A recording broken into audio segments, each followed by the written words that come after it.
大家好，我是慧慧。如果大鱼大肉吃腻了，一定要试一下这道菜——凉拌木耳，清爽解腻，助消化，还能帮助你清除肠胃垃圾。大家都知道木耳不能久泡，今天教给你3分钟就能泡发好。先把木耳放到一个能密封的容器里面，加入1勺白糖，让木耳快速的吸收水分。再加1勺淀粉，有利于清洗灰尘杂质。再倒入多一点的温水，盖上一个盖子，密封好。不停的来回摇晃，这样子木耳就能很快的泡发好，2-3分钟就足够了。而且也洗掉了多余的灰尘和杂质。看一下，泡得非常的好。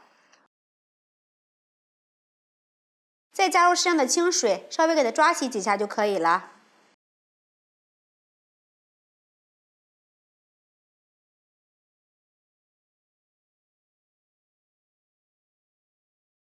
锅内提前把水烧开，把木耳放入锅里煮2分钟。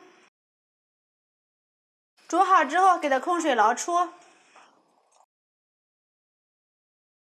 准备1块洋葱，切成丝儿，用手抖散，放入盘里。准备半个红椒，切成丝儿。把焯好的木耳放入大碗里，放入切好的洋葱、红椒。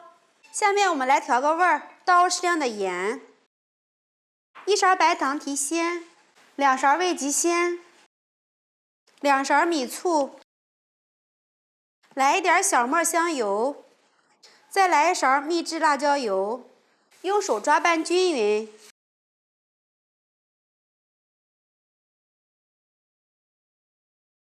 拌匀之后，再放入提前炒好的花生米、香菜，再次用手抓拌均匀，就可以开吃了。